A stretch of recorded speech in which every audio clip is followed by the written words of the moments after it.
Hello, this is Lord Lewis Smythe, formerly of the House of Lords, and you're listening to the Paranormal UK Radio Network. Oh, sorry about that.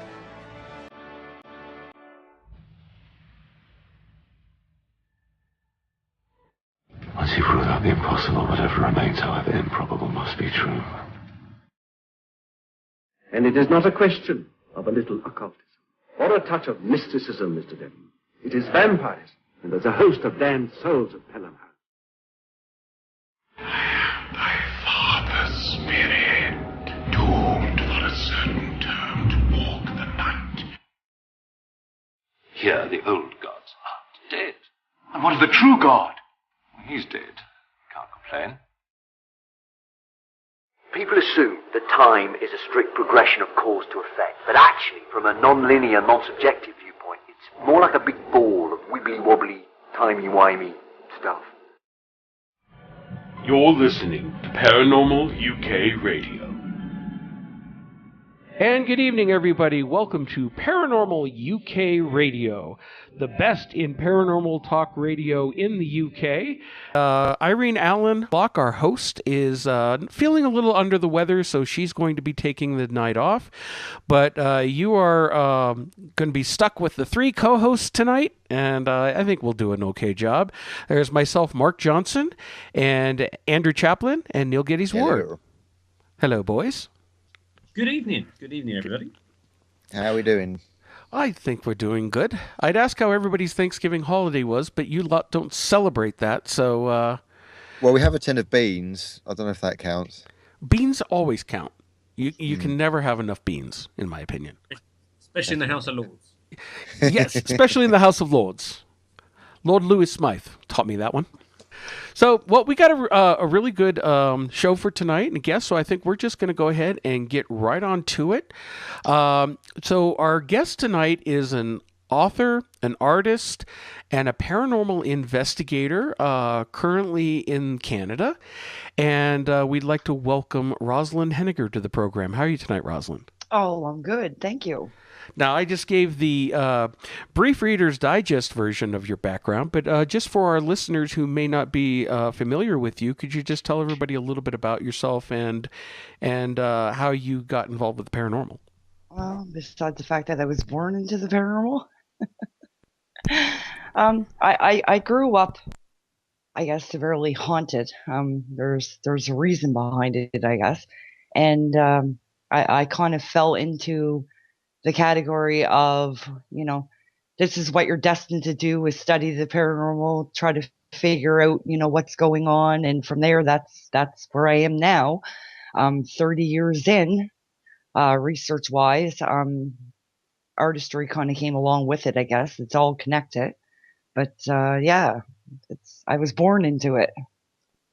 Perhaps you want to tell us about your early experiences. I mean, did you have a childhood of kind of ghosties and ghoulies? And well, I kind of had a nasty, I guess. My mother was the type of person who was hell-bent on saving people. She, if there was somebody in distress, she would do all she could to save them, I guess. We took in some young kids that kind of had, drug abuse history, or I wouldn't really say like mental disabilities. Some of them had mental disabilities, but more or less just not behavioral issues, not wanting to listen, not rebelling against authority. My mother took one girl in. She was very successful with her. We, managed to give her a family setting. She learned, rules, disciplines, work hard. She ended up moving out, getting a job. She ended up getting married. My mom was successful with it. Well, we ended up getting another girl.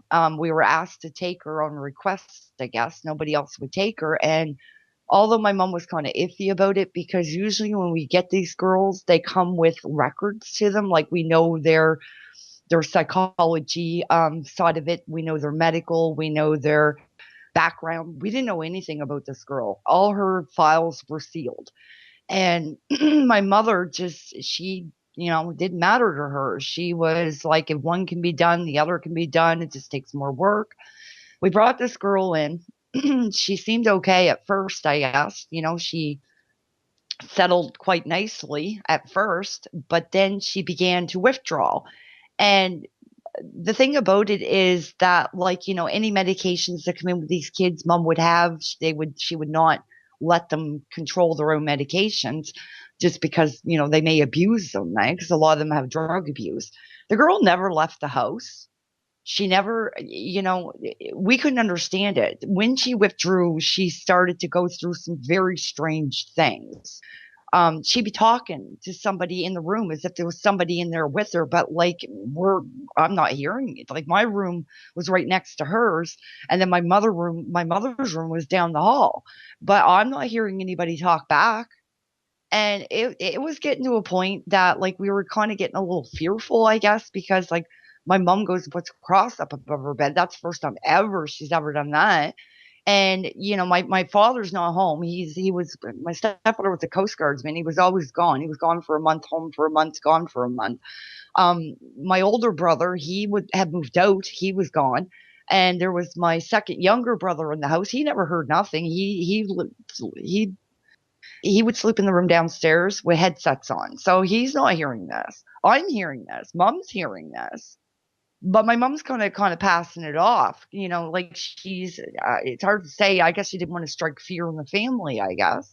Things just got a whole lot worse. This girl she spent more and more time in her room, locked in her room. I could go in there. I could knock on the door and get her to, to take food up to her, but nobody else could. She began to go through these motions. Like, we'd be all asleep, and it would be, I don't even know if we clocked the time of when it was, maybe around midnight to probably 3 a.m. She would scream that there was blood all over her and blood all over the sheets and blood like everywhere. And of course, we're not seeing anything, but the only way to get her to calm down was to put her through the motions of run a bath, change the clothes, change the bed sheets. It was really weird. After a while, she just completely snapped one night.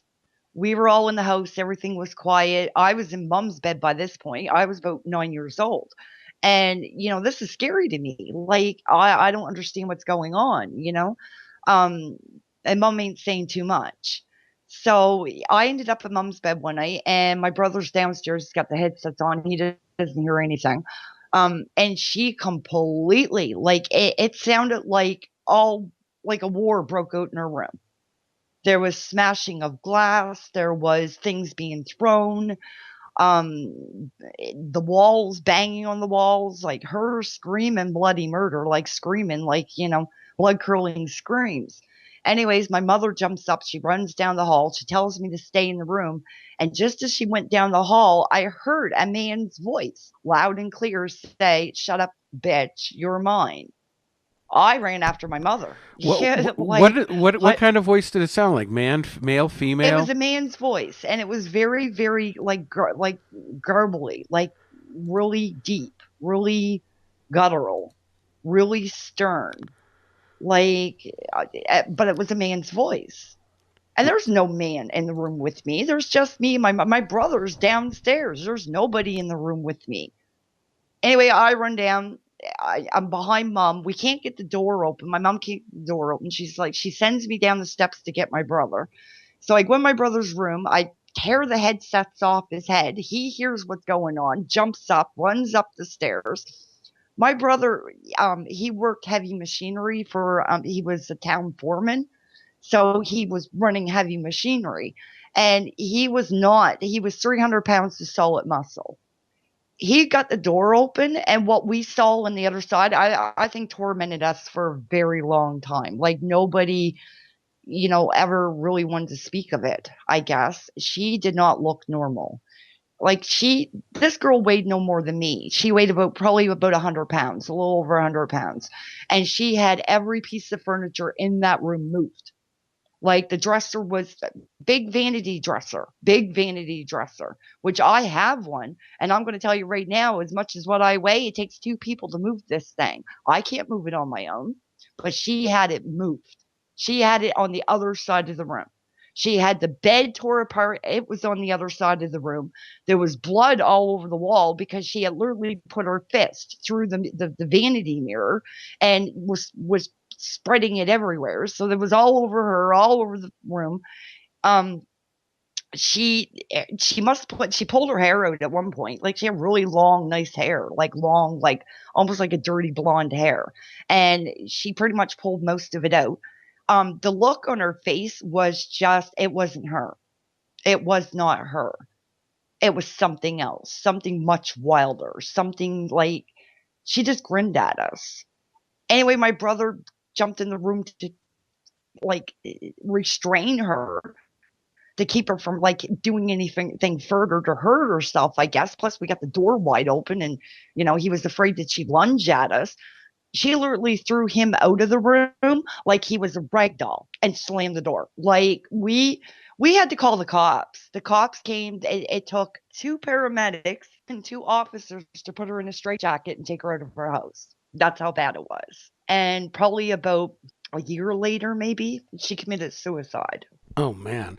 Now, how old were you again when that happened? About 9. I was 9 years old when it all. So 9, it opened up some abilities on me. From there, I pretty much was on it.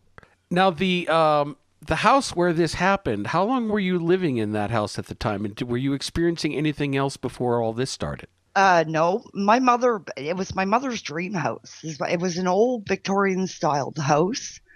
So it was like historical is what it was. It had, your dining room. And it had your big, huge kitchen. It had the big living room with a fireplace in it. It had 5 bedrooms in it, and 2 of the bedrooms were masters. So you had the bedroom downstairs, which was my brother's. But then when you go upstairs, you had another small room, a big master bedroom, another big master bedroom, and a bathroom. So it was a really, like, it was my mom's dream house. She loved this house. And nothing ever prior to this ever happened. Afterwards, we had black shadows that were seen. We had footsteps, bangs, nightmares. People started to have nightmares. Well, I did. I had the most of them. Mom had a few. My brother didn't pay much attention to it. My brother started taking more and more work and started not to stay home. My mother, I don't know. We cleaned up the room. She closed off the room. She refused to open it. Then one night, I guess it was verified there really was something in the house because I had brought a friend over, thinking all is good, right? And my room was too small for us to kind of stay in. And of course, the other master bedroom was my older brother's room, and we weren't allowed in there. He still had his stuff in there. So Mom was kind of weary about us staying in the other room that this girl had stayed in, even though it was all cleaned up. Anyway, I promised her we would leave the door open if anything happened. We'd come out of the room. So we're laying in there, and, she's on the outside of the bed, and I'm on the inside. And it was like really early in the morning, and she came to. She was terrified. She was screaming. And I said to her, "What's wrong?" And she said somebody had grabbed her arm. And I was like, okay, well, it might have been me because, like I said, nightmares were pretty, especially with me. Anyway, I thought maybe I might have grabbed her arm. But when she told me it was on the outside and not the inside, we ended up taking her home. She was pretty distraught. And Mom, specifically closed off the room, and, we were not allowed to even access it, but it didn't stop it, whatever it was. But then it got out that I was haunted, and people started to call me devil worshiper, because at that time when I was growing up, the paranormal was known as the occult, and it was taboo. You did not speak of spells, you did not speak of witches, you did not speak of friggin' ghosts, you did not speak of any of it. Because you were doing devil's work. Society did shunned it. So, of course, we were kind of caught in the middle of, do we go forth and explore this more to find out what happened to us and be shunned by society? or do we completely try to ignore it? You know what I mean? And go with what society want. It was a really harsh divide. I really wanted answers. Well, as an investigator, my first question would be this girl that was in the house with you. I might have missed something in the beginning. If you could explain, who was she in relation to your family, and how long was she staying there before this event happened? She had no relations to the family. She was just a youth in distress. She was 16. Okay. So she was just a minor in distress that my mother was trying to help. My mother would take certain girls in that had mainly girls and guys, just because men are more violent than what women you know what I mean? Right. Mainly the women. We had one boy we were helping, and he was a pyro, and he nearly burned our house down. Okay. So Mom couldn't handle it. She kind of sent him a pack into somebody else that could, you know what I mean? Help him. But he ended up, it was too late for him. He ended up taking his own life and his family's life. He burnt himself and his family up in their house. Lovely. So Mom could do nothing. Anyway, she ended up taking one girl in that she managed to successfully put back on track. She had a job. She had an apartment when she moved out. She got married. She was good. She wasn't going down the road of drugs and alcohol and destroying her life. Mom kind of takes them in and gives them a family setting. So they become part of the family. Sure. But let me ask you this then. Okay. Something had to facilitate this experience. They don't just happen out of the blue. And if you and your family were living there and had not had any other problems, my first suspicion, and Neil and Andrew, I'd like your opinions on this. My first suspicion is the girl was playing around with the occult in some way. Do you have any evidence of that? Anything like a Ouija board, etc. When my mother had my brothers clean out the room because she wouldn't let me in it, they brought out some stuff out of her room that they were talking about. And Mom had them throw it out. She was dead set against that. You know what I mean? My family extend back to we're spiritualists. My grandmother is Irish, and she goes by her Irish culture. So she's pagan, basically. She believes in God, but she doesn't believe you need to go to a church to even talk to him. You know what I mean? She believed that you could just go outside and stand there and just, talk to, he's everywhere. She believed well in fairies. She believed well in, she even did card readings, but she shunned the Ouija board, and she said that. Okay, but what did you? Apparently, what there did they was find in an the room? Ouija board involved.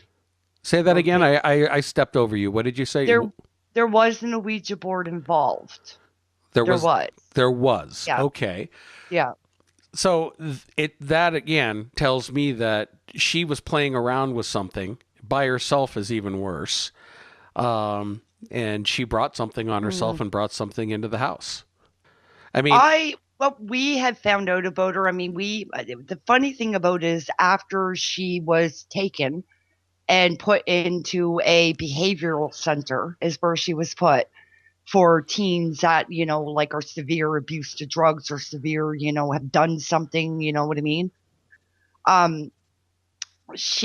We managed to unseal her files. Mom did. But what was really strange about it is I dreamt what was in the house before my mother unsealed the files. Okay. And when I came to my mother with the description of what I saw. Well, before you tell us what was in the files, tell us what your dream was. That's what you were going to ask, right, Andrew? Yeah. What did you actually see? It was a three sequence. Yeah. It was really weird. It was a 3-sequence dream. That's kind of strange, but I dreamt it one part of it, and then you dream the second part, it puts you right back in it again, and then you dream the third, which is part of it, and that's how these went.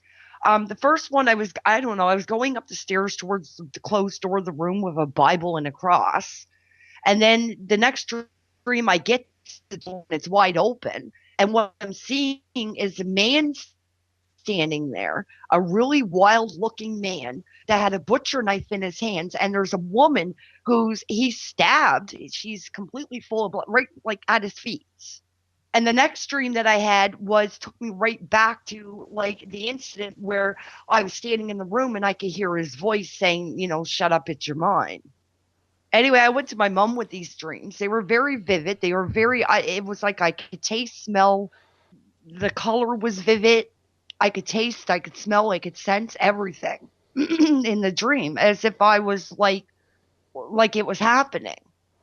Anyway, I went to my mom. I was freaked out with these dreams, and she said to me, oh, well, it's okay. She goes, you need to hear this. She unsealed the files and she began reading them to me. Apparently, this girl, when she was my age of 9, her father was a severe alcoholic, I guess, and he went on a rampage one night and he killed her mother in front of her with a butcher knife. Then he forced her to help him clean up the mess, and then he went out to the shed in the backyard and blew his head off. And that's where the neighbors came running and they found her. She was bounced around from home to home to home, but nobody could deal with her. So she suffered a great deal, I guess. Right. So possibly it's interesting, and this is purely just conjecture on my part, and maybe she was trying to use the Ouija board to contact somebody in her family. I think it was her mother. She was very close to her mother, I guess. This is what distraughted her. Like she loved her mother. It was her father that was very abusive, very controlling, very, I guess she kind of looked at her mom as being, her protection, right? Mm-hmm. And then, he flips off the lid and he kills the mother. He takes it all away from her. The fact that the amount of activity that happened, which is very intense, I don't. And again, guys, I'd like you jump in with your thoughts on this one when I finish this thought. But I would think that that's not a human spirit that's able to do that, but was emulating, the father, possibly jumping, using that as part of the torment, which is what these things like to do. Basically. But definitely possibly a non-human spirit. Andy and Neil, what do you guys think? Yeah, I mean, to me it sounds demonic. I mean, I hate to go down that kind of cliche route, but that's what it sounds like. It doesn't sound, love and light spirit. Out of interest, I mean, this is a really cliched question, but was the house that or the property that this was it on anything like Native American land or anything to do with burial sites or anything? Yes, because the whole town was Native American, I guess, before, it kind of got taken over. All of Canada is really. Canada was discovered by natives. So it's not Native American. Specifically, the property, was it on burial grounds? Yes, it was. I found that out later. Interesting. Yeah. I mean, it's such a cliche, isn't it? Like the old. I didn't know either until a really good friend of mine, I guess I kind of inspired her to get into the paranormal. And she was the only friend I had that was not afraid to come into my house. She was more intrigued by what was going on than she was afraid of it. So she kind of stuck it out with me. She was the only friend I had. Everybody else kind of judged me, afraid of me or whatever. I was considered, but there was more than me. I mean, there was other ones like me who had experiences, I guess. And, back then was your friend of Native American descent? I believe there's Native in our family. We did trace it back and did find some. Only 1/8 of it, but it's still there, yes. But she found out later that it was a burial ground. The house was sitting on the burial ground. But it wasn't just my house. There was a few houses also, but we weren't sure how that connected. We weren't really sure.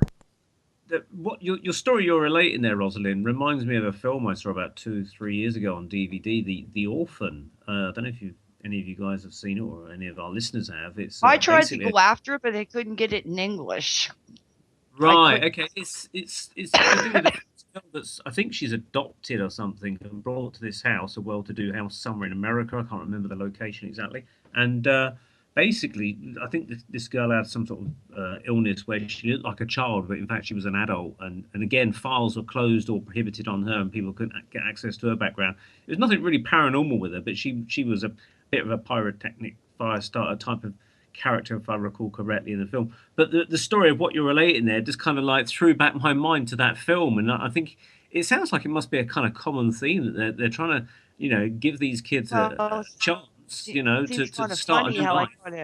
Seems kind of funny how I kind of mentioned that the first one we were helping, which was a male, he was a pyro. Yeah.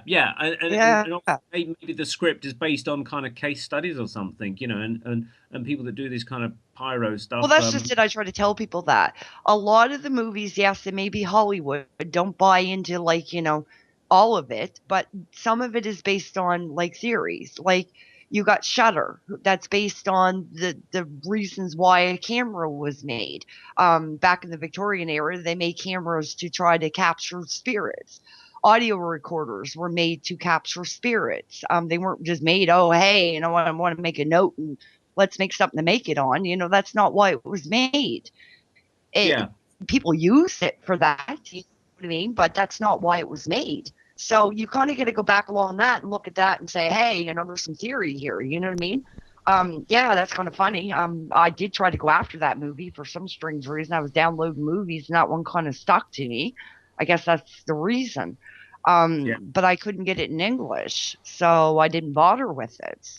The part where you heard the evil man's voice saying, the nasty stuff in your mind, reminds me of another movie, The Entity, with Barbara Hershey. It was a 1980s movie. I seen that one. I did. Yeah. I seen, and I think that kind of struck some fear in me a bit because I was like, oh, because that was based on a real case, and in that case, in the movie, they only had a voice happen once at the end, but routinely, the real woman who suffered through that case, she constantly heard, she would see this thing, it would manifest, and also would hear these vile things that it said to her, basically as that form of possession.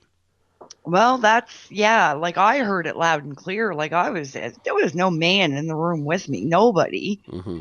And I hear this and I'm running, no wonder I'm running down the hall and I'm 9 years old, my mother's my only protection. And here we are in this situation that we're not even sure what we're looking at. We don't even know what's going on, but it's interesting. Your background, a lot of people get into mediumship, spiritualism, and things like that because either they have a natural ability and they heard voices ever since they were in the cot or something, and it turns out to be their great long lost grandfather as their spirit guide or something like that. And people like myself and Andy have had kind of psychic experiences, and we've kind of been led gently down this path where it's slowly unfolded. We read books and went to spiritualist churches and saw demonstrations, and gradually the pages turned as we kind of widened our knowledge. But it sounds like your experience, you were thrown head deep into The Exorcist or something. Basically. It seems kind of strange because my grandmother, like I said, she's more spiritual than she is religion. You know what I mean? Like she believes in a God, but not in the way that we believe in it, I guess, or not the way religion wants to teach us to believe.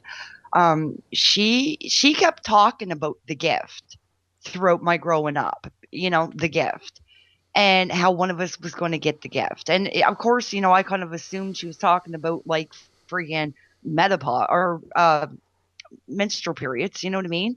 And I kind of mentioned it to her and I'm like, Grandma, all girls get the gift, not that gift, she says. And I'm like, oh. My mother kind of, after all that happened, my mother kind of tried to close out, I guess, the teachings of any spiritual abilities or anything like, touching on it because she felt I was too young. At the age of 13, I was digging deep into books in the back of the library trying to figure out, I come across, spiritual abilities, ghost hunting, audio recorders, ghosts captured on a Ouija board, you name it. I was into it, trying to figure it out. Mom, she was getting a little testy about it, I guess. See, the thing is that after this happened, Mom began to kind of go a little, she wasn't the same after that. She quit saving people. She felt that she was cursed, I guess, maybe. I don't know. To us, it was like, well, I guess, saving people bears a consequence. It doesn't mean you stop doing it, but my older brother, who really wasn't even there when all this was going down, but one night kind of suspected, I guess, after he had strange occurrences in the house, he went and took pictures upstairs. And what showed up on the pictures, now we're talking an old Polaroid camera, not a digital. What came out on the pictures was this black mist, and it was moving throughout the whole upstairs. My older brother he was born with a kidney disease, and he was taking treatments that were working. He was successfully able to live a normal life without this disease kind of, interfering, so to speak, until after he took those pictures. The treatment stopped working. Really? So whatever you could imply then by what you're saying that his action of going into wherever it was to take the pictures with the Polaroid camera had a negative effect on him in some way.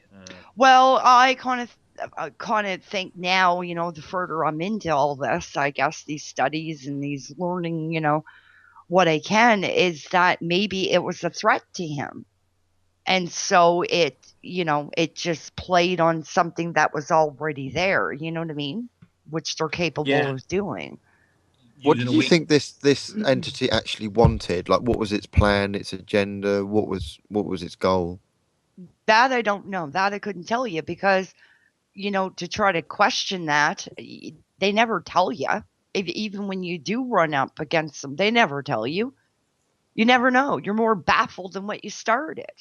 Like, you got what is it? If you just tell us what it is you freaking well want, we get it, they don't. They don't tell you anything. I think and that just makes you kind of go, and fear even more. Well, I wouldn't say fear because fear is the worst you can give it. Fear powers it.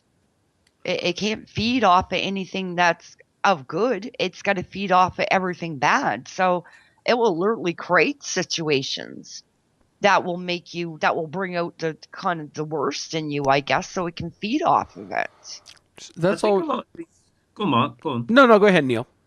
I was going to say a lot of these cases, like the entity, the Enfield poltergeist, and Rosalind's kind of experience when she was younger, and maybe others, they always seem to kind of want to get noticed in some way. They're not going to mooch around the house quietly, these ghosts. So nope. They're attention grabbing in some way. That's the kind of conclusion I come to. They want to sort of communicate with the world in some way, and the way they seem to do it is throwing a party in their terms, which is a negative sort, because I guess the reason they haven't gone on to wherever they have to go to is that they're maybe a little bit more material or negative based kind of people, or were people, and so therefore they're using the kind of the skills that they had in their lifetime. Unfortunately, in the afterlife, to a not very good effect. So if they were a bit of a puncher in the physical world, there's certainly maybe a kind of a celestial puncher in the afterlife. And because they're down on the earth plane, they're throwing their punches in the way they know how. You pretty much got it. That's what I came to, too. I was like, I've been on this. I guess I'm destined. That's what I say. I'm destined to study it, because why else would this all have happened, My older brother, like the treatment stopped working, he died. And my mother never was the same after that. She can't maneuver.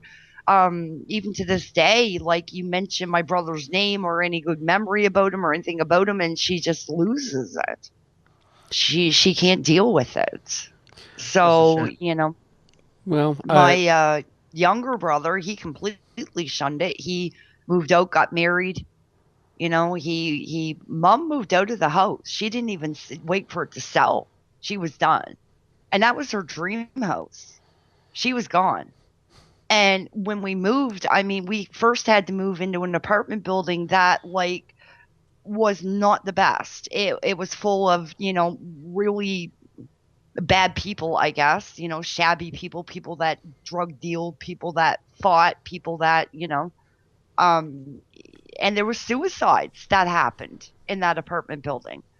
My cousin, who was living in the apartment building, like up on the top floor, he was involved one night, and a friend of his flipped off the lid for no reason and went out to his car with the shotgun and was going to blow his head off. Now, we were going for coffee that night, and I had seen him with the gun. And I wanted to call the cops, but my stepfather at the time, he thought it was a liquor bottle. And I was like, no, that's a gun. And anyway, we come back to cops everywhere and friggin' paramedics. And we found out later when my cousin kind of came down that he crawled into the car with them. He had him talked out of it. He went to take the gun went off. Shame. Mom, she didn't know what to think. Mom was like, oh my God, like, is this everywhere we go? Like, you know, so she moved again. And it didn't matter where we went, something negative would happen. It's like that negativity was attached to your mother and your family.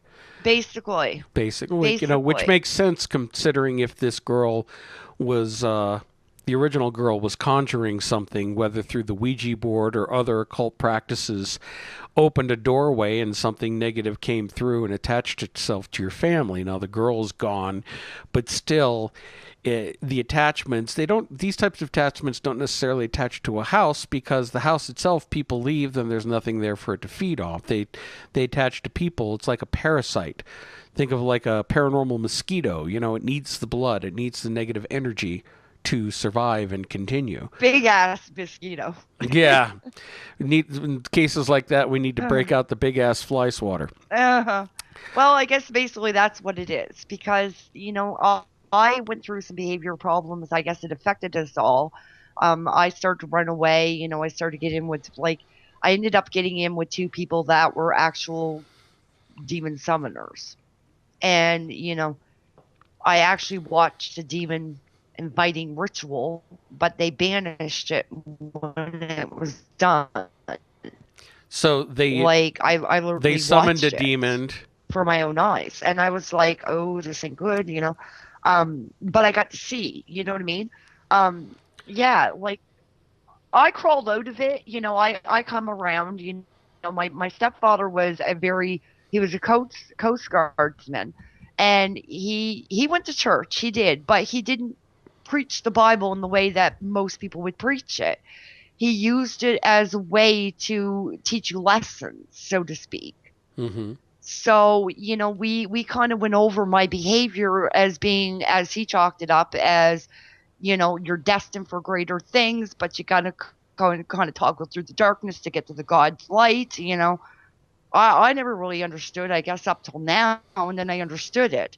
It wasn't until I was 16, okay, that I put the Ouija board to the test, because to me it was like my grandmother shunned them, you know, like, what's the big deal? I should have known better to have these two with me doing this, you know what I mean?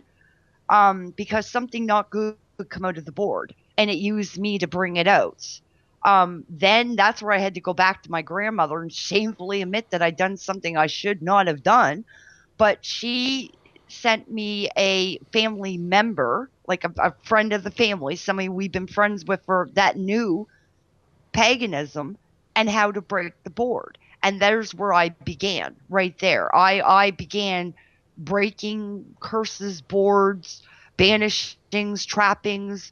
But I have to get up front and personal with these things in order to know how to get rid of them, because not all methods work on the same one. You can't take one method and use it against one that it's not going to have any effect on. Okay. Well, let me back you up here just a minute, because our listeners would shoot me if I didn't ask this question. But just to go back to that demon summoning that those people did. They summoned the demon and then banished it at the end. But you saw all this happen. What did you see? Did you see anything manifest? Feel anything happening in the room? I didn't see anything manifest, but what I did see was utmost strangeness. Like the window, outside the window, there was a street light, and it was shining yellow. at the time. Like it has a kind of like a whitish yellowish glow to it, and it shines in, right? When I was looking at it, for one, I don't know for how long it was, but it turned red, and then it turned back to yellow. I Okay. can feel something moving around the room. It's kind of hard to explain, but when it passes by you, it's like a wind, like a slight breeze, and it's cold. Like your whole, it's not a cold as in like a wind cold. It's a cold as in like the whole room is like freezing and you are so cold. And you can feel it moving. The other incidents that you've moved forward in your life, learning how to work with these banishing spirits and cleansings and whatnot, did you feel that you had developed like psychic abilities that you could sense these spirits or entities? Pretty much, yeah. I was afraid at first to open my abilities, but like it was stressed that you have to in order to know where it is and what it's kind of somewhat up to. So I started to open it slowly. I always had the ability to sense and hear, but I didn't have, like, at the time, the ability to somewhat see or the ability to somewhat kind of what they call a know. It's where you know things and you're not sure where you get them from. That came later. So, but I mean, there's more to it than that. Apparently, like we all bear the abilities. We all bear abilities, all of us. Just some people have not got them open. In this case, you have to have them open. Like I've watched investigators go in, they don't use their senses or going off by what's on the equipment. No, you need your senses because this thing can duck your equipment. It can. It's done that to me. I'm not getting anything and I'm assuming, hey, it's the next thing I know, boom, something happens. And I'm like, shoot, I use my senses always. Now, the fear is you open up to it, it's going to come into you. Not necessarily, unless you invite it into you. If you stand there and hey, like, come into me or do this to me or, do this, then you're asking for it. But if you know how to do it like properly and wisely, you will be able to sense what's there and feel out what's there and pick up somewhat of its next move or what it's going to do or even know it's going to do before it does it. So pretty much I had no choice, I guess. I was destined to do this. It was either go on and ignore it or do something about it. So did you, moving kind of like the timeline along, did you eventually get rid of this situation or is it something that's still going on? I rid it of it. I did. And I how rid did it of you it, do but that? I used the banishing is what I did. Now, the banishing I used is, how can I put it? Not most practitioners of like or study or enthusiasts of banishings can use this method simply because it comes from King Solomon. It's biblical. It's a biblical method. Only those who truly know of the work, I guess, can use it, and that's what I use, and it works. However, that doesn't stop me from like picking up other things, I guess. Maybe that's all part of it. You get rid of it, it's gone for a while, you think you're all great, you're good, and then something else happens, right? And would it be a case of like a different entity, or is it the same one that's recurring? No, I think this one's a different one. It's not the same. I mean, that's a good thing about having studied the last one. You can compare it to this one and say, hey, is it the same one and he made his way back in? Because I hate to tell people, yeah, you can banish them, but they will make their way back. And they can be carried in on people. Like you wouldn't even know. Somebody comes in your house and if they get a negative situation attached to them or they're going through a hard time or they're, negative in general, guess what? It's coming right back. Have you found in your experience, have you gained knowledge in your experience about what they might be and where they're coming from and what their plan is? Well, that's what I'm trying to get at. That's what I'm trying to get. I use the spirit talk box, to communicate with them because I can hear what they're saying and know that it's in conjunction to what I'm saying. I don't dare. I mean, I've used a Ouija board, very cautiously, but I don't. For some strange reason, um, maybe I got a guardian angel or a spirit guide that kind of kicks me off of it. You know what I mean? Enough, put it away, sort of thing, which is reasonable because what happens with the Ouija board is that you're in direct contact. It can come right into you. It can duck your defenses. So I kind of don't do that. I with the spirit talk box, I got less worry and risk of it coming into me, and I can have a conversation with it. And what You did you question glean it, from I the interrogate conversation? it. Well, I And interrogate it. what were the answers? Absolutely nothing as of yet. It Mm. seems to duck and dodge what it will do something. Like basically it will say something that it sounds don't even in this language. It's like it's mumbling something and then it stops and it does something. And then I try to bring it back to the questions and it kind of laughs at me, I guess, and then it does it all over again. Increasingly, there are people who draw comparisons between negative ETs and negative ET agendas and what people might call demonic spirits. Do you see there's a correlation there? Yes, there is. There are evil ones and there are good ones. I guess it's the same as the conversation of the jinns and the elemental beings. There's good ones and there's bad ones. Mm. I As think to what the you've got, you really don't know. the correlation I meant more is do you think they're one and the same? Do you think that No, demonic entities are in fact kind of negative ETs? I think they're negative ETs, but there are many different ETs, is what I'm saying. Like, if the world wants to bring it all down to, oh my God, all aliens are negative. Oh my God, all spirits are negative. No, there are different ones. There's many different No. species. That's not quite what I'm asking. I'm asking, do you believe or do you sense that the negative ETs and the demonic entities are the same thing? Yes, I do. Because Mm. basically, look at it like this. I mean, really, we're dealing with the unknown. Okay, the unknown is alien. Demonics are unknown. They're not human. Like they're alien. So what else would we be dealing with if we didn't look at the overall picture? We're dealing with aliens. Either way we look at it, interdimensional beings. Well, see, and again, I step in from that because I feel like that concept is overgeneralizing it, because it's one thing to say that they're unknowns, but to say the word aliens, let's face it, in our modern culture, you say aliens, the first thing people think of, unless you're Donald Trump, is, beings from other planets. And that is not necessarily the case, even with true extraterrestrial contact, or even some of these other types of entities that we deal with, whether they're a spiritual nature, an interdimensional nature. There's too much of an unknown there. Now, you could say that they're alien by the dictionary term, meaning that they're alien to our knowledge, our awareness, and we don't understand them or know them. Basically. But I would be careful of using the word alien, though, by comparing them to ETs, because that's a different type of alien. There's two different definitions there for the concept. Well, I call them interdimensional beings. I don't really, that's how I call them, because no, we're not talking little green, so gray, or so gray, they're green men. That's not what, and that to me is an alien.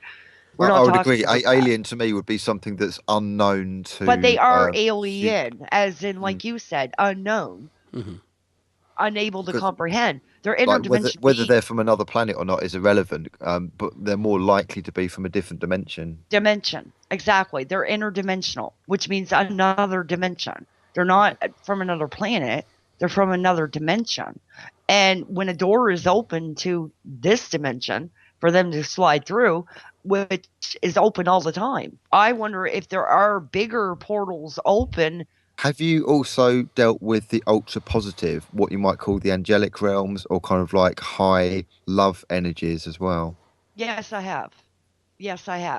I try to remind people that when I go up against a negative interdimensional, there's always a good behind. some protection, something here that's protecting me against whatever it is. That's kind of allowing me maybe to get up a little bit close and personal, but not to be harmed. Now, So- here's a good question. If the negative ones refuse to answer what their agenda is and just laugh at you, have you considered maybe asking the positive ones what the negative I have agenda done is? that. I have done that. I try to get them to rat them out. You know what I mean? It's Mm. one of those things. It's almost like an interrogation. Mm. You're And what- basically in a way interrogating, it's a so-called criminal, I guess, somebody, kind of like you're doing the mischief and so you're So responsible. what was their answers? What was the positive ones' They answers on? They would overtake the box. They would literally stop anything from trying to communicate with me. And so it would try to communicate in other ways. Numbers, symbols, anything like that. Dreams would be how these other beings would try to communicate. So enlighten us. What was their take on it? Their take was basically to stay on the same, keep going, close to getting it. Basically, my work is important to keep going. I don't stuff like that. Like that kind of baffled me because I'm like, okay, how am I anywhere closer when I'm not getting, what I'm getting? But apparently, I just got to keep. Maybe it's a certain way you got to question them or something, Yeah, it just seems like even the positive ones are kind of ducking the question. Yeah, which makes me kind of go, like it's a big. How can I put it? It leaves more questions than it does answers, and then you're following like the breadcrumbs, There's some mediums I know who really do think, and I'm tending to agree, that in the universal side of things, in the bigger picture, it really is just a big game. It's just like a big chess game that's ongoing and infinite between two sides, light and dark, that goes on. I said that myself, that it was a big, huge game of chess, that they were, you know what I mean? And, it's kind of like, which way is it going to move, right? I believe in balance. I believe you can create balance. That's what cleansing and containing and trapping and banishing is all about. It's when the negative is far too more than the positive, you kind of take that extra negative out to bring it back to a positive, to bring it back to a balance. So, like, if you got too much, you know what I mean? It's not good, right? Things go haywire. So it's like, and I would totally agree with that. It's like Hitler really should have won the Second World War, but he didn't. It's really bizarre. At Dunkirk, he could have annihilated the Allied troops, and then he could have invaded Britain. He probably would have won the Russian front after that, and then taken over the world. But he didn't. There's something got in the way, and I think you're right. I think just when it seems like it's going to be checkmate, along comes another move that somebody we don't see, and kind of like tips the balance. But then it also works the other way, just when the light, when we think we've got peace, just when we think that the world is settling down, i.e. the year 2000, things seem fairly okay in the year 2000. Suddenly along comes 9/11, and we've got the war on terrorism going back into all of that shit. Well, there's a balance. Bizarre. There is balance. Egyptians spoke about balance. They were the ones that brought up the balancing. And, they're basically telling people you got to have the negative to the positive. That's the way the world is based. That's the way the universe is based. And I kind of thought that myself too, especially when it comes down to the devil. You know what I mean? I kind of did some research into all that, like most, I'm not going off of religious stuff either. I'm going off of history. I'm going off of what they have found, to what they're saying, to how this works. But they have a good question. And the question is simply this: God is supposed to be an all-knowing, perfect being who created everything. Us, the universe, Earth, everything. Animals, planets, whatever, all of it, every bit of it. Why would he make a no-brainer such as Lucifer, unless there was a reason to make him in the first place? that reason was supposed to be to punish the utmost guilty. Not those that got out of hand. Not really. No. I mean, wasn't Lucifer, if originally one of the, according to Christian mythology, one of the top angels, was almost like God's right-hand man. He was a being of light. That's what Lucifer stands for. But you know what? Lucifer decided that, he decided to disagree with God on stuff. Plus the fact that, and again, this could go in a whole different direction, and I try not to drag us there, but Lucifer and Satan really are not the same person. I knew that. Yes. I knew that. Now, I did know that. That's what I mean. Like, when people go screaming, "Oh, it's the devil in my house," like, wait, whoa, hold on, because it may not be, is what I tell them. Like, that's my job, to come in and get up close with it. I mean, hey, if it's Lucifer, then great. Let's have an interview, What's your issue? But, usually it's not. It's something else. Something entirely different. There's a really interesting concept that kind of dawned on me with another medium of mine, and we were discussing it.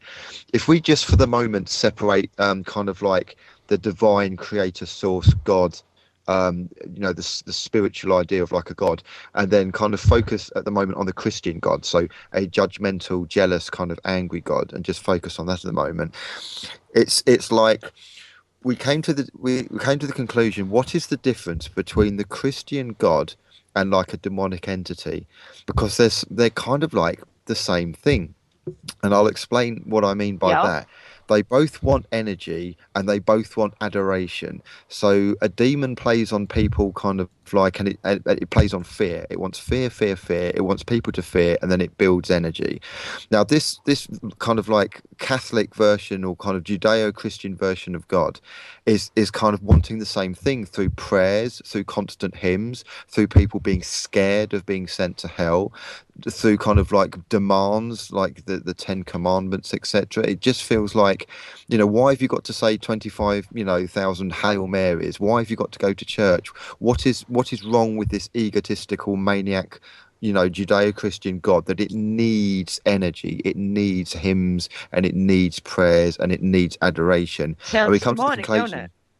Sounds demonic, don't it? I thought that too. I thought that too. I was looking at the same thing you were looking at and going, like, this don't make any freaking sense to me, because the God that I know and I was brought up with was this all compassionate God that, like, if you did something wrong, you were forgiven, but just don't do it again. You know what I mean? Yeah. Well, on that note, before we continue, we do have to take a break. So we will be right back with our guest, Rosalind Hennigar, and the PAUK team. So don't go away. We'll be back after these messages. Check on my chair that seemed to have slid out all by itself in my kitchen. I'm Sonia Brose, Catholic, charismatic, and spiritual warrior who has spent years fighting negative forces. My new book, The Curse of El Diablo, has just been published by Glennet Ty. The Curse of El Diablo is the true story of my journey to northern Mexico to help a family tormented by an evil sorcerer skilled in the arts of brujeria. But I soon found myself in a dangerous struggle as I battled the evil forces thrown at me by this brujo, and it was only my faith in God that protected me from the onslaught. The Curse of El Diablo is an epic story of a struggle between the forces of good and evil and the triumph of faith over darkness. The Curse of El Diablo is now available in softcover and ebook format on Amazon.com and on GlanetTie.com.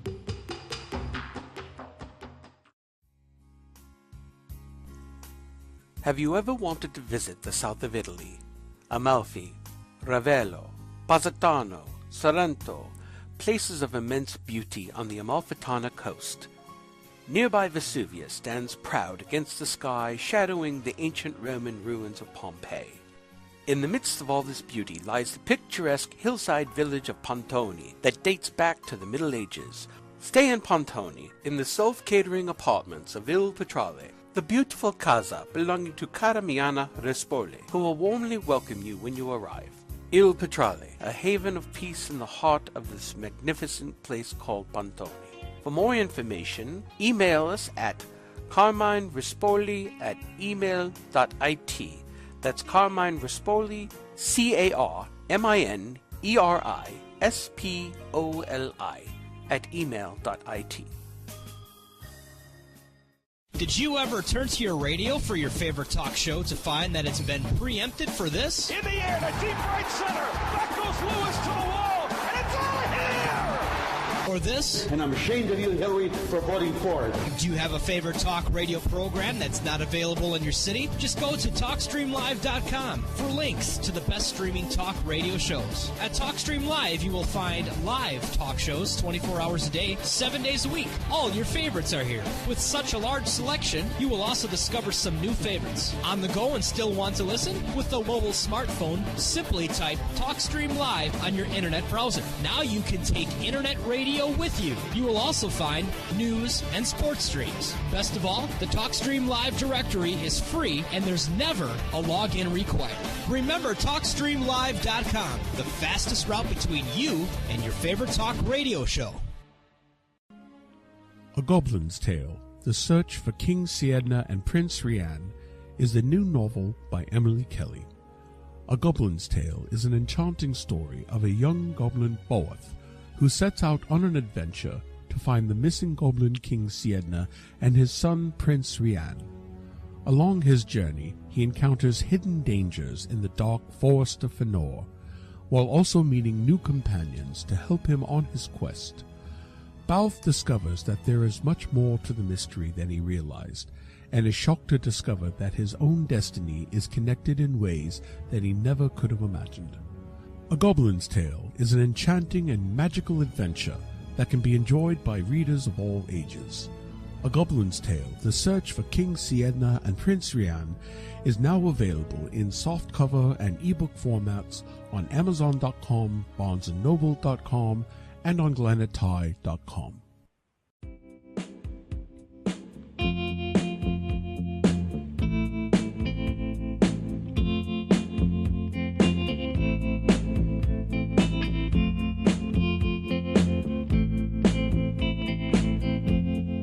Wish I knew what you had in mind. Down in your mind, child. Way down in your mind. I wish I could see what you were trying to say. And welcome back, everybody, to Paranormal UK Radio. I'm your host, Mark Johnson, for this evening anyway. Irene is feeling under the weather, so she will be back with us next week. But you have myself, Andrew Chaplin, and Neil Geddes Ward. And tonight we're talking with our guest, Rosalind Hennigar, who is a paranormal researcher and psychic, and also a magazine publisher and a woman of many talents. And I know we were having a great discussion before we went on break. And Neil, you had a question that you wanted to lead off with. Yeah, thanks, Mark. Prince Edward Island. I think we've got some parallels between yourself and myself, because I'm an artist and I see that you're an artist as well, and we're both obviously into the paranormal things. And I too have lived on an island for about 5 years off the north coast of Scotland, the Orkney Islands. And when I lived there, my ex-wife and I ran a kind of something on the paranormal themes. It was a fairy museum, reputed to be the only one in the UK at the time, which involved my artwork and the legends that she wrote down about the fairies locally and also nationally of the UK. And you kind of got your own paranormal things happening there on Prince Edward Island. We discovered that people on our island were a little bit kind of frosty to anything paranormal, and I wondered maybe, Prince Edward Island, is it a similar thing there? Is everyone a bit closed shop, or is everyone a bit more open-minded? No, it's a bit more closed shop. I guess it depends. If you get somebody who encounters a paranormal encounter, they don't usually display it, if you know what I mean. They'll secretly kind of scrounge the internet for somebody close to them, such as myself. I'm the only one on the island who's knowledgeable. When I first came out with my knowledge and wanting to extend it in investigations, the CBIC radio picked me up, I guess, or CBC Radio picked me up, and they did an interview with me. It was on, apparently the island had a mysterious case known as the Witch's Grave. Now, there was a statue up in one of the great big graveyards that people thought, like, you know, was a witch's grave, and it wasn't. It was something else. It belonged to a very powerful government man who had his upbringing was Irish, and the statue is actually just an Irish depiction of the Virgin Mary. That's all it was. However, I did come to find out there was a witch burning on the island, and it's actually rooted in native lore. So it's not your typical, you know, like back in Salem and stuff like that. It's not like that. It's different. So that was kind of intriguing that I found that. But because I cracked the case, apparently Paranormal in Nova Scotia, Paranormal in Ontario, they all had files for it, but could not make it to the island to even start like investigating it. And me and my team cracked it during a CBC radio interview. When that got out, I was on Canada AM. They just ran wildfire with me. So anyone that's got like activity going on, they kind of secretly kind of look for me, so to speak, and they kind of bring me in. But other than that, no, it's pretty much closed. I mean, is it a religious place, very, you know, Christian or anything like that? And do they give you a hard time? Catholic. They don't really give me a hard. Yeah, they're hardcore Catholics. They don't really give me a hard time. Catholics don't. Here in Canada, it's different. We have the choice to believe what we want to believe. We don't have to be religious if we don't want to be. 45% of Canadians are actually atheists. And then there's a percentage of us that are spiritualists. And then there's a percentage of us that are Satanists. And then there's a percentage that are religious. Interesting statistics. Canada has freedom, I guess, of belief. We have more freedom than most do, I guess. So we're not really bothered by them. I mean, they'll preach to us, but, you know, you just kind of, I'm pretty stern when I've been to the Catholics to get holy water. I actually had a exorcist trained at the Vatican priest come into my home and teach me how to make the holy water. But when it came down to, you know, cleansing what was in the house, I told them, I don't need you. I can do it on my own. So they have to respect that. Yeah, it's good that you're working in conjunction with them, because it kind of opens doors and kind of gets a little bit of trust between these two groups that would normally be kind of polar opposites, I would guess. So at least if you're kind of working with them and buying their products, you know. He had no problems with it. He offered to bless it before he left, and I was kind of weary about that because I had everything calmed down, if you know what I mean. And I was afraid it would stir it up. But I allowed him to do it just because it brings an extra protection, I guess, on top of everything. So when it does rear its ugly head, you know, it's not going to be as bad. But I wouldn't let him go any further than that. And the group that you run, what basically is that about? Is it a research group, or just everyone meets in a bar or something and chats paranormal? It's a research group. It's a group of study. Not really. We get together when we can, I guess. When we do get together, we go over everything. You know what I mean? How we're going to conduct the study as to like what, you know, we can do to kind of safely kind of get up and close and personal and not get hurt, I suppose. So everything's kind of like, you know, business. It's all, you know, but I have different team members. Like I don't just have one particular, you know, group that gets, I have many team members that I can call upon. A lot of times, you know, I'm doing it myself, basically. I should not. They don't recommend that you do it. And I tell people that don't do what I'm doing unless you're skilled at what you're doing. But when we do get together, it's all business.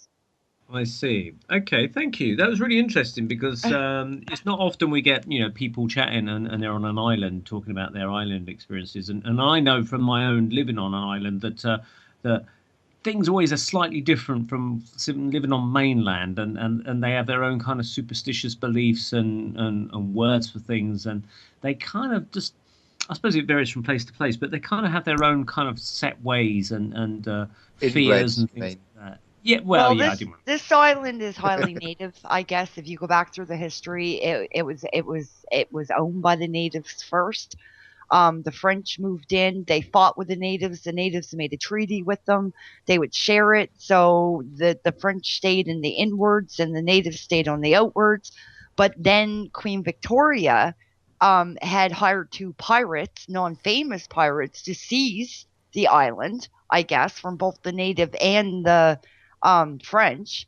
And, then there's 2 famous pirates that came to the island. There's Blackbeard, who's up one end of the island, and then there is Captain Kidd, who came right to where I'm sitting, like right in this area. So maybe he's doing a lot of haunting? Well, there was some talk. I mean, I did some research into why would Victoria, want to seize this island, and give it to, not only give it, when the island was first, established, it had a French name. I couldn't pronounce it for the life of me. I can't pronounce French, but apparently it got changed. Apparently it got changed after Victoria seized it, and she named it after her son, Edward.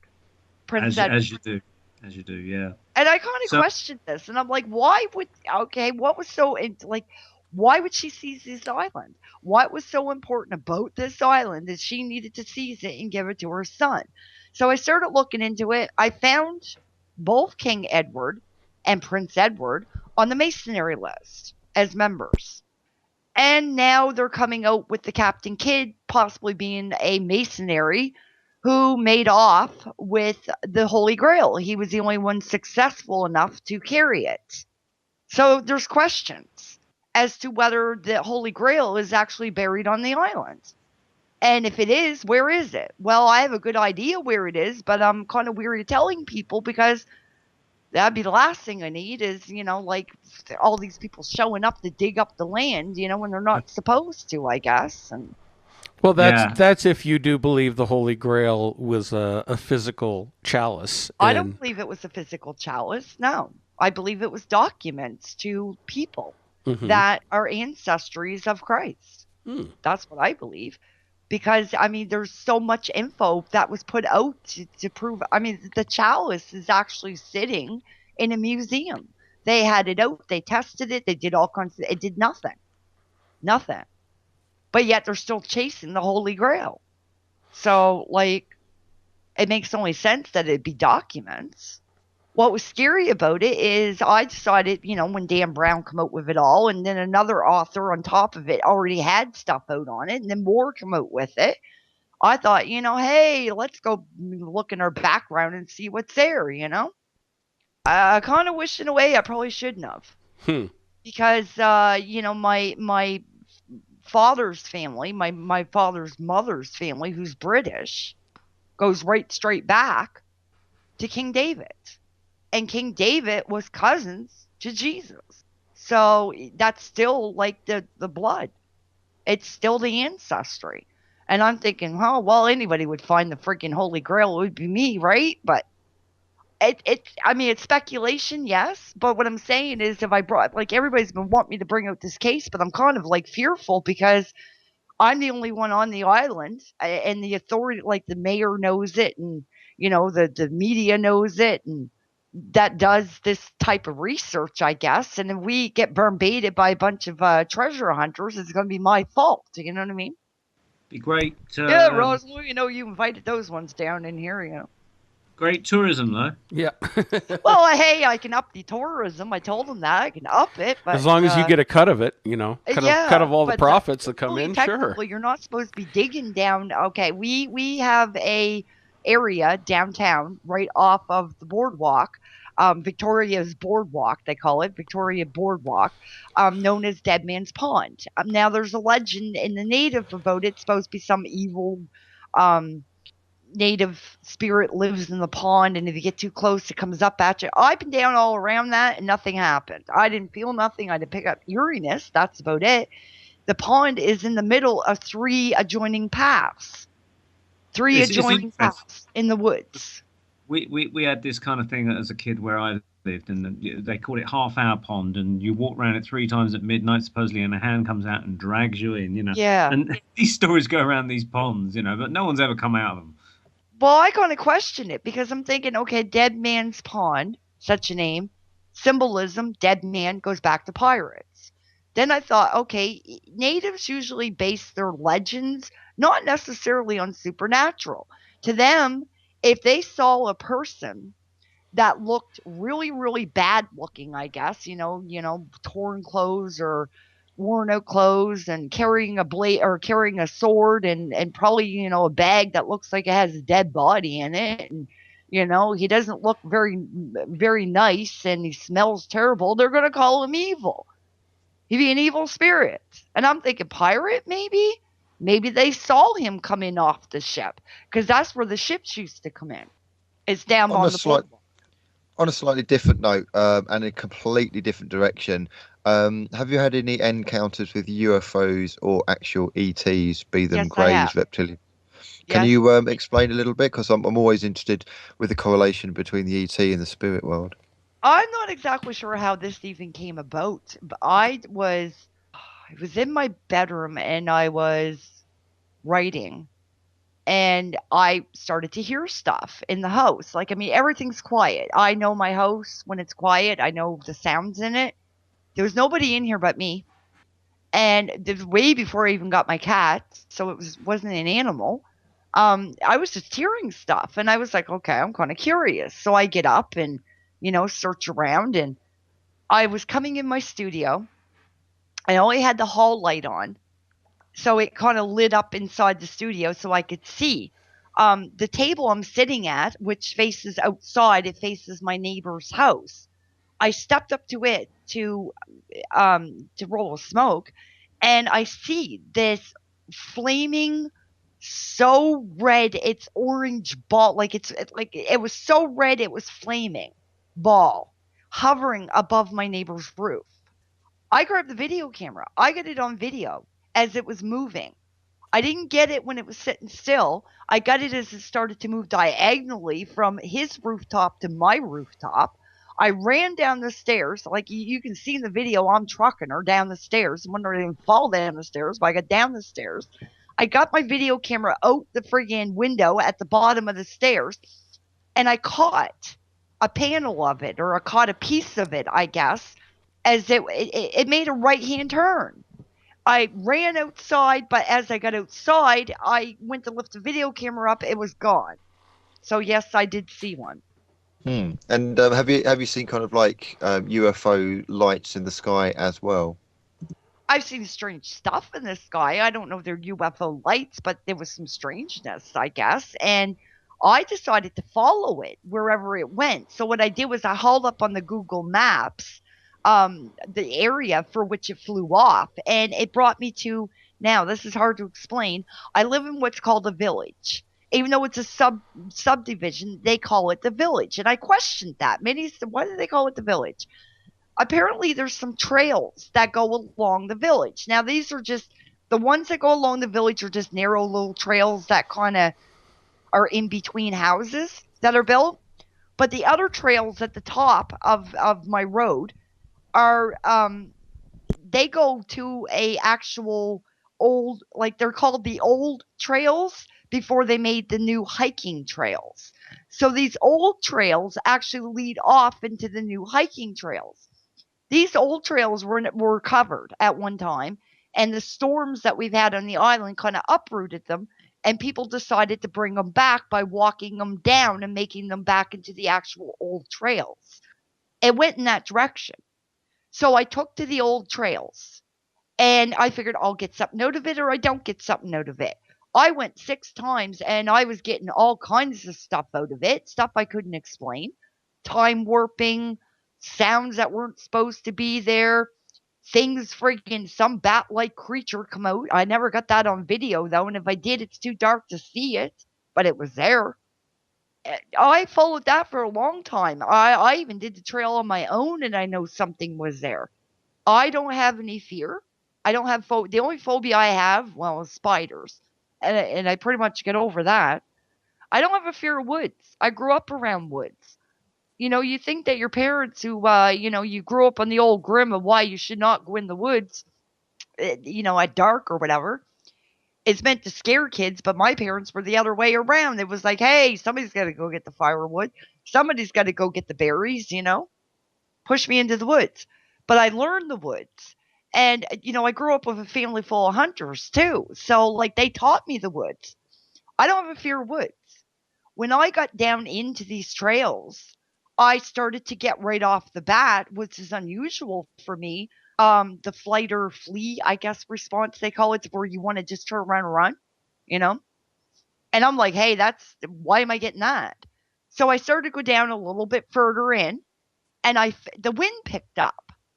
And I'm like, okay, something is to me, it felt like something entered the atmosphere. So I just kind of, okay, it's all right, keep on going. I get a little bit further in, I'm feeling followed. Not only am I feeling followed, there's more than one. I'm feeling surrounded. And I'm like, okay, I'm now like deep in, I'm turning circles. I'm showing that that the entrance is that way. And it's a little bit off, and I'm turning around and I'm looking, and I'm like, do I keep it? So I kept on going. I did. As I get down into it, and I mean, this is not a very long trail. It's probably about 20 minutes long at the most. But it cuts off into another trail. When I got down in it, I was really beginning to feel it was intensifying. When I got to the end of it, my intention was to cut up and go the other trail. That was my intention. But by the time I come to the end of it, something come up behind me really, really quick. I never scream, ever. This first time ever, I did kind of somewhat scream. And I kind of turned around and I went, okay, whatever it is, I'm leaving now. And I left. So something's out there. I don't know what, but something. And it's like, I mean, these trails cut into what they refer to as the village. And I never did understand that. Like, I've asked everybody, like, it's now called Hillsborough, is what it's called, development, which is like a subdivision. But to everybody else who knows the island, I guess, or has been on here for a very long time, it's been known as the village. Now, I want to bring something else up, kind of changing gears a little bit, because we talked about during the break, you seem to have activity happening in your own house, don't you? Mm-hmm. Yeah. But I'm not the only one. There was activity happening up the road at one of my neighbors. I was up. I had, kind of verified it. I wanted to investigate it, but they kind of they didn't want to, I guess. I recommended that it be investigated, but their choice, right? Downward, there was activity, and I wanted to investigate that, but the same scenario. They called me in to verify it. It's there, but they didn't want to go any further. I kind of questioned if maybe I was sitting on some kind of that maybe it kind of goes through like a band to certain areas. Like, I'm definitely not sitting over a portal that I know of. I mean, it's possible, but I don't think so. I think that the portal is up on these trails is what I think, and that it's seeping down through, and maybe it's on some kind of like a band where it kind of, like a traffic, like it goes through certain places. What about ley lines? And I mentioned that I know Irene, when she has mentioned a lot of the activity in her own home there in Wales, that it sits on several ley lines. Do you know much about ley lines? And if so, I don't know much about ley lines, but that's pretty much what I'm getting at. It seems to be sitting maybe on a ley line where, it's filtering through. Like, I mean, the neighbors, like, that's the thing about it. If the neighbors were more open about what's going on, if they have something going on, it'd be easier for me to determine things. But I only got one up the road and one down the road and nothing around me. So, like, I'm kind of sitting there going, I can't be the only one who's experiencing this. Well, there's still a lot that we don't understand about the Earth in general. I mean, if you listen to Native American and First Nations lore, they talk very much about the earth itself being a living entity. In a way, I could see that because we as individual bodies, we have thousands of tiny organisms living on our bodies. And yet we are very much alive in a single entity. The Earth could be looked at the same way. The biosphere surrounding the planet itself could be a type of life form in itself, with all of the other life forms living on it, as likened to bacteria or mites or other types of it's a not codependent, but you know what I mean. It's a mutually beneficial relationship with all of it. So, we're all connected. That's what I learned. I mean, we are spiritual energy. That's what we are, and everything around us is spiritual energy. Believe it or not, even objects. A table is. I mean, the only reason why a table is a table is because somebody told you it was a table. But where did the table come from? Okay, it came from somebody's idea. Somebody had an idea. Make a table. Okay, they took like wood and made form out of it, but it's still energy, no matter how you look at it. And actually, there's an exercise that proves it's energy. If you take your elbows and you put it on the table and you clear your mind and you close your eyes and you don't think of the table and you don't think of anything around you, all of a sudden the table disappears and your elbows come down. And of course, gravity kicks in and you come back to like, oh, that table wasn't there. Now it's there. Well, that's because it's spiritual energy. And we are all connected to it. We are connected through this energy to the earth. We are connected to elemental beings. We are connected to other dimensions. We're connected to planets. We're connected to everything. We're even connected to each other. Like, we have a connection. And that makes perfect sense to me. And a lot of ways, mainstream science doesn't really look at that. They just look at the other organisms and not at the Earth itself as a possible type of living organism. Well, you got to kind of take basic science, I guess. You got to kind of look at the physics part of it, where they talk about energy and how we're made out of energy. Everything's made out of energy. Therefore, we're connected. If you took like all the objects, I guess, visual out of it, you know what I mean? It's all energy. And here we are, we take out the physical form of everything. And it's all energy that's kind of connected to everything. And it kind of makes it, I guess, sort of run in an order, maybe. And when that order, again, we go back to balance, when that order is off balance, things start to go haywire. Let's talk a little bit about some of the other cases that you've worked on, some of the other experiences. You've mentioned you've done cleansings for people. What types of cases and paranormal activity have you encountered in your cases? I was called into a particular case once of a woman who I guess came in contact. Again, we kind of have the Ouija board come into play here. But she came in contact with a very evil entity, I guess, that latched onto her son. And, he went really extremely bad, I guess. He started with just minor behavioral issues that turned into something so much more, that they had to put him in a group home. And then he apparently escaped the group home, and they ended up putting him in. We still have a mental hospital, but except for they call it a rehabilitation center now. They tore the old one down. Now, I did do that case. They tore the old one down and built a new one up. He's in there. And, he was talking about demons and all this. Anyway, she was all fearful. She wanted me to come in. She wanted me to find out what was brought in the house, I guess. Apparently her daughter and their friends played with the Ouija board. But apparently her brother, when she was younger, played with one. And this entity by the name of Julian come up on it. At first, they kind of laughed it off. They thought it was just, a spirit playing or something. They cut the board and everything, but they thought they, never would encounter it again. And here it was. So they called me in. They wanted me to get to the bottom of it. When I went into that house, there was many layers of things. So it was almost like a vortex. Something was being sucked in. There was a portal somewheres, which, was opened by the Ouija board. The things were just wandering right in. So I got a few kind of passing spirits, lost spirits. A little girl, apparently she was murdered in that area. I passed her along. Then it was an old woman who was attached to a bunch of books, and I don't know what the idea with that was, but I passed her along. And then there was some guy attached to some swords or something. Like, she was buying stuff at the thrift stores that people passed on. So it wouldn't surprise me if they were attached to their items. Like I said, items are energy. But when I got through all that, this entity reared its ugly head. The moment I opened up the spirit talk box, he dominated it.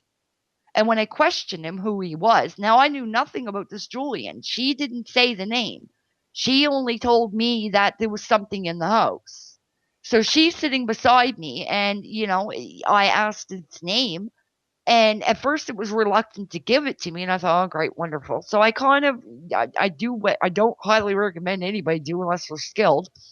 But I commanded it in the Lord's name to give me its name, and it threw it at me with force. My name is Julian, it said. And I was like, oh, okay. So she turned white, and tears came to her eyes. So I shut the box down. And I said, what's wrong? And she goes, who told you the name? I said, nobody told me the name. It told me the name. What, do you know this? And she goes, that's the entity. That's the entity that's tormenting my son. Oh, well, I said, apparently it's after another victim. It was after her younger son. I've seen things in that house. I recommended that the client step out of the house. She was too close to she was feeding it. And the last thing I needed was it fed. It had enough friggin' energy as was to, do harm. I had to expel it of energy. Basically get rid of it. Get it stirred up enough that it would do something, outburst, and, get rid of it before I could actually drive it out. So I recommended she went to her mom's. I brought my crew in. Now, when I assembled my crew, I assembled only the members that were skilled enough to handle such a situation. Because, you take in the wrong members and, well, it could backfire on you. You need specific, ones that are not going to, that know how to feed the link. They know how to expel it as opposed to feeding it. So I brought them in. It started out that I'm running around the kitchen chasing something with the camera because it's coming in focus, going out of focus, coming in focus, and I'm feeling and I'm hearing something around me. And I come to the closet and I notice, well, wait a minute. She's got chairs propped up against the closet door. Why is that? Unless she's trying to keep the closet door from sliding open or something coming out. So I move it. Now, I got another team member with me. The other team members are at the other end of the house. They're in the living room part. We're in the kitchen. I move the doors or the chairs. I open up the door. And as soon as I open the closet door, the doorbell rings at the other end of the house. I was like, what the? And I'm running with the camera full bore. And I'm yelling, don't open that door because who the heck would be coming to the door at friggin' 12 o'clock midnight? Here's my crew member, one of my crew members. He's sitting in the living room on the couch looking out the window over the door, the walkway that goes up to the door, and there is nobody there. And I'm like, mm-hmm. So there's a closet at the other end by the door. And we're like, okay, we're going to open it and see what happens. So we open it. And just as we open it, I felt this, it felt like somebody took me and stuck me in an electrical socket. It was that bad. So I stuck my hand in the closet. I didn't touch anything. I just stuck my hand, the video camera, into the closet. And the girl that was next to me, who was my assistant, we were the ones that were, there was 5 of us all together. 3 of them were on one side, and I was with one that she's kind of my assistant in provoking. She knows how to do it in a way that it doesn't feed the link and make it worse. Anyway, I stuck the video camera in. I didn't touch her, okay? I didn't touch anything in the closet, and yet her hair was standing on ends. Literally standing right out. We knew we had the portal. We knew we had the portal, but it was a matter of finding where it was going down to, because the portal, like the energy's coming up out of the portal, which was coming up in that direction, but we needed to follow where it was coming. That was a pretty bit of a chore. It tried to hide it on me many of the times. And, I got to it, and then I had to expel it of energy. I hopped on the spirit talk box, and I went at it. It started to play around, I guess. It was saying things that it didn't know. Only we knew, and not even I knew. Like, there was stuff about my members that, like, I don't ask personally, you know what I mean? But yet it was saying things. And my members, like, I'd be looking at one of my crew members, and it would call their name out first. It was calling our names. It knew our names. And I'm like, okay, it should know our names. We never introduced ourselves.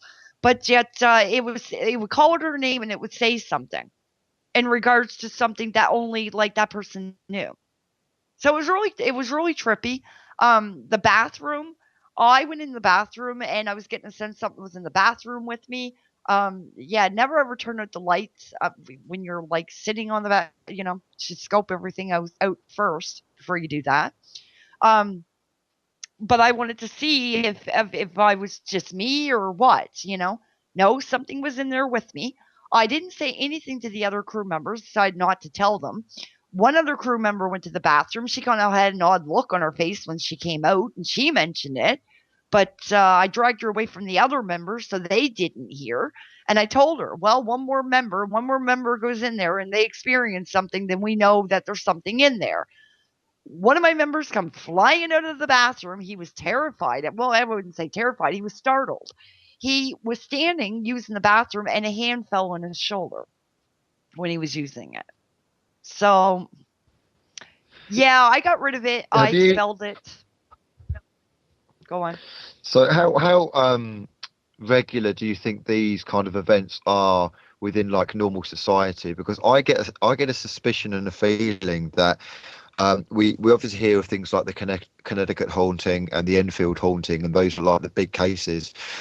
But I think it's going on in society a lot more regularly than perhaps it's being reported. What do you feel? I feel that these things are, I think they're going on, but a lot of people are afraid to speak of them. A lot of people ignore it. A lot of people just say, hey, I imagined it, or, maybe I did do it, and, like, say something disappears and reappears. I've had that before, right? You do think, for a minute, did I do that? And maybe not remember I done it, but yet there's a part of you that says, no, you did not. It's people, I guess, either fear it so much they don't bother with it, or they're experiencing it and they're not saying anything about it.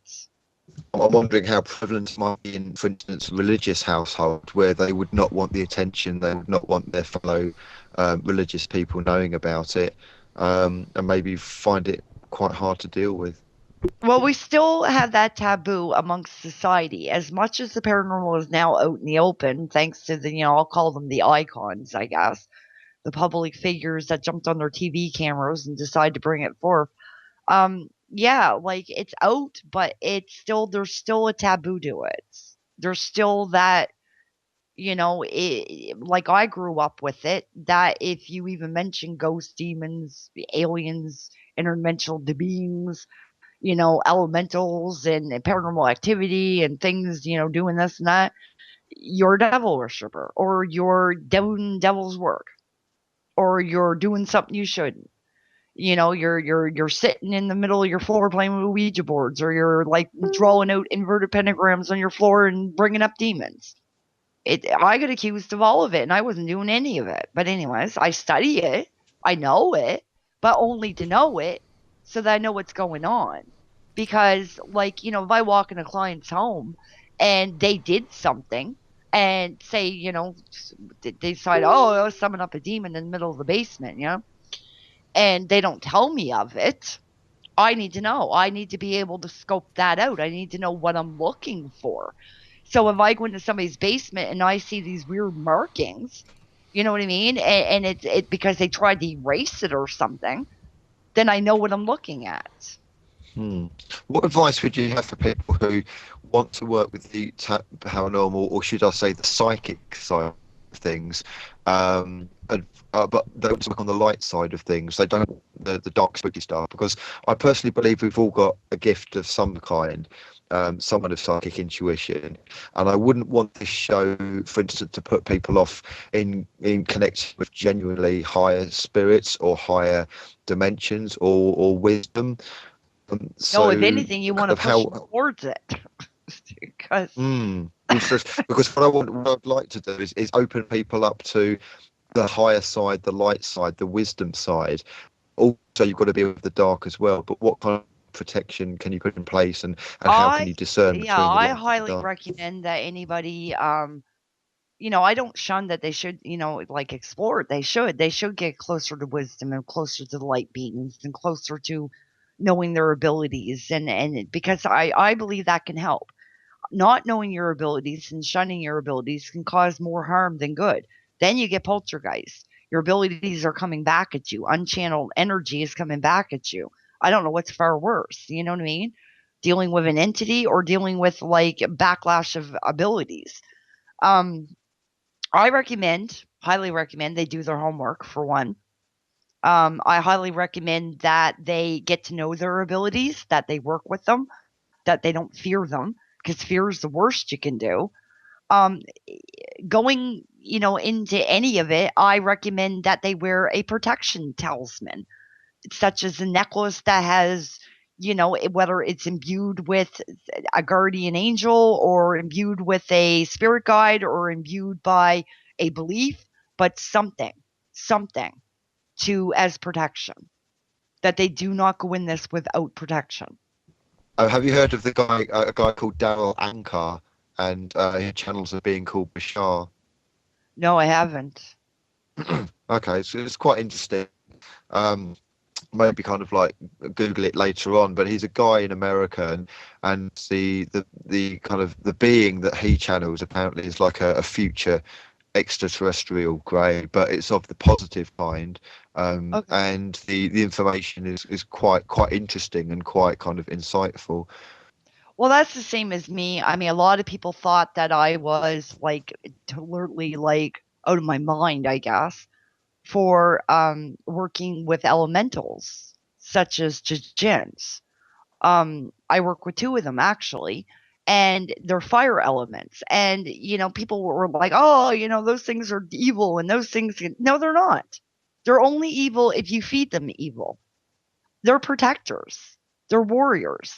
They will protect you from evil if they're programmed to do that. Like if you're not feeding them the negatives, you know what I mean? And you're feeding them like the positive. I mean, I wouldn't completely 100% trust aligning your true intent right up with them, but they are good for protection. You can use them, but now there's certain ways to deal with them that people don't know, so that you can use them as protection. And people, this is where they go wrong. They assume they're demonics. They fire off at them. They go in it all wrong, and then they get fired. These are very powerful beings. You do not go in with them with like stupidity. They're intelligent. So, if people get fired at, that's their own problem, because, you went about it all wrong. I work with them. I also work with angels. I do work now. Angels are over top of jinns, especially fire ones would be Saint Michael. And I do work with that. I do have talismans that are connected to Saint Michael. I always bring in like an overall angel. Rosalind, let me back up. I don't know if I just heard you correctly. Did you refer to Saint Michael as a fire djinn? He's master over fire jinns. He's not a djinn. He's an angel over top of them. He's master of them, which means that like, okay, if you get one and it's kind of out of control, you can call in Saint Michael to kind of help you, to kind of bring it back under. Okay, and so I'm going to ask this only because I'm genuinely curious about the information, and I don't want you to take this as an attack, but you claim that he is responsible for the jinn. Where did you get that information?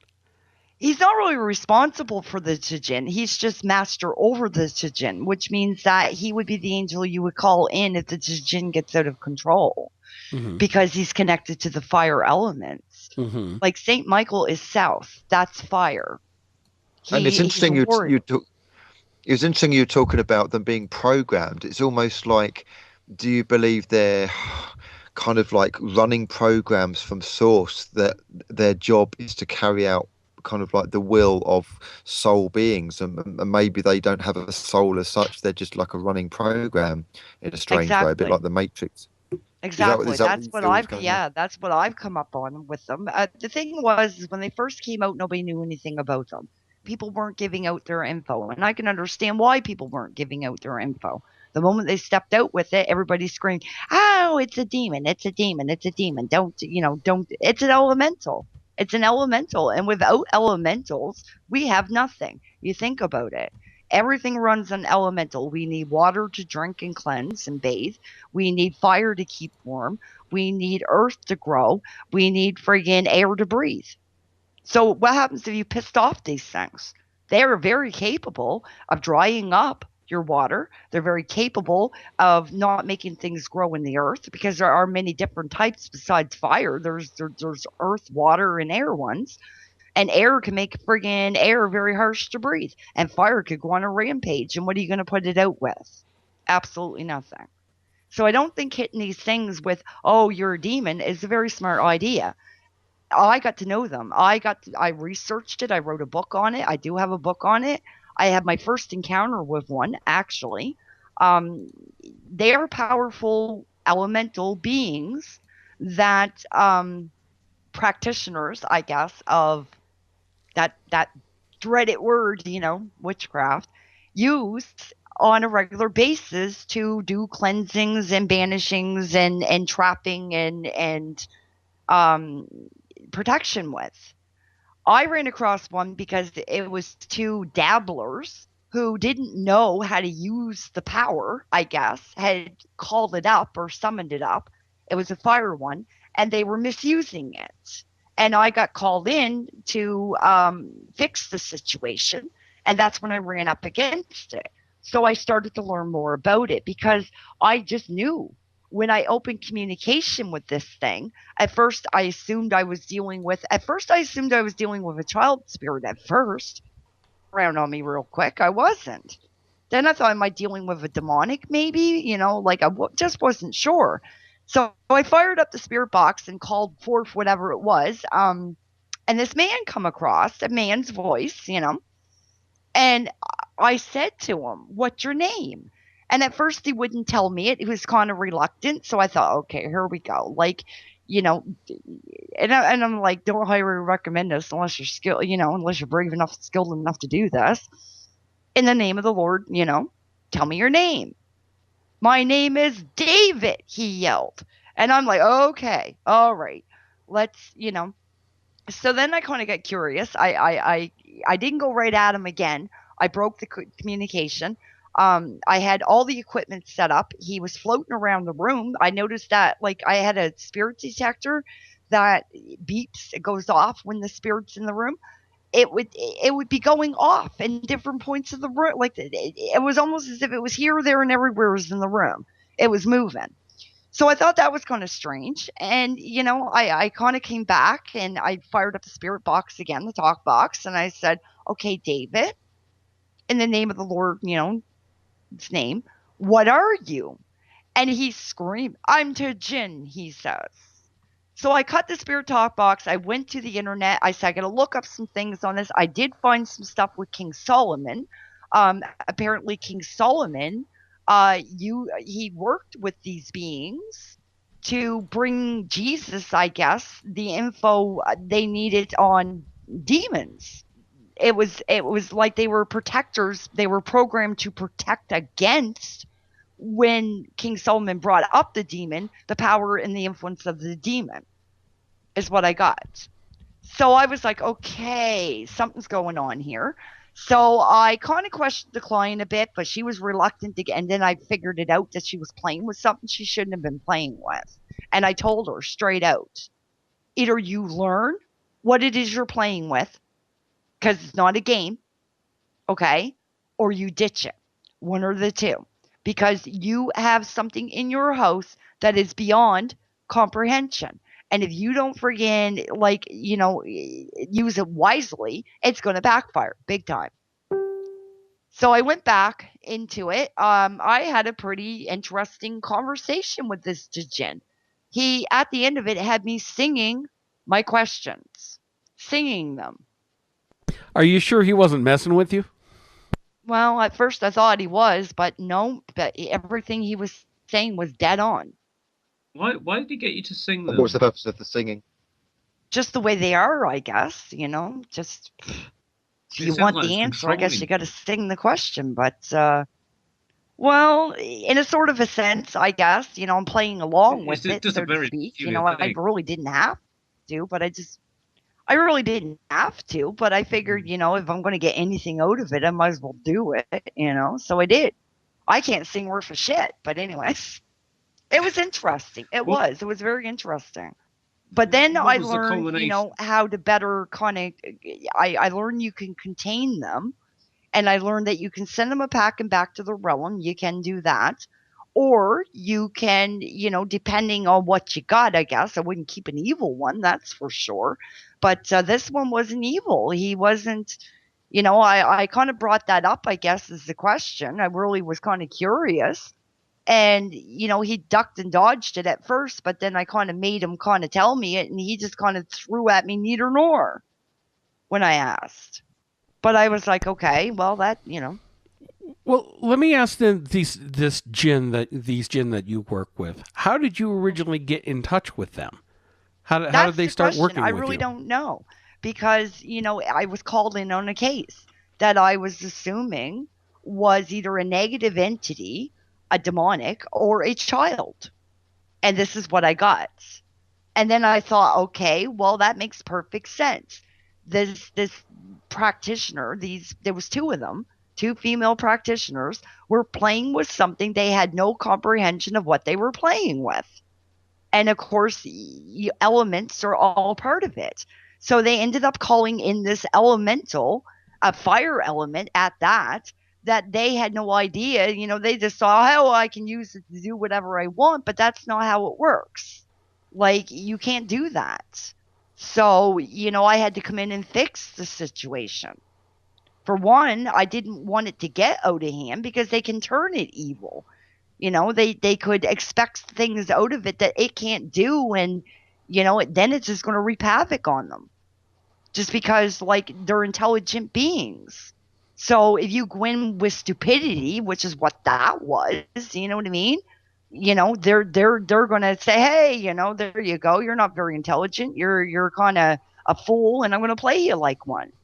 With me, it didn't really do that. It was kind of like I had to go along with the game in order to get what I had to get out of it.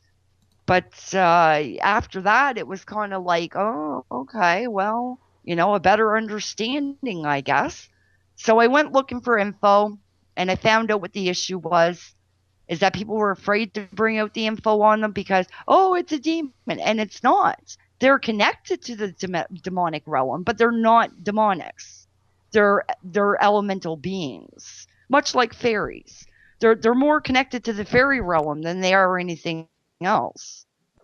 Canada has a strong association with fairies, I believe.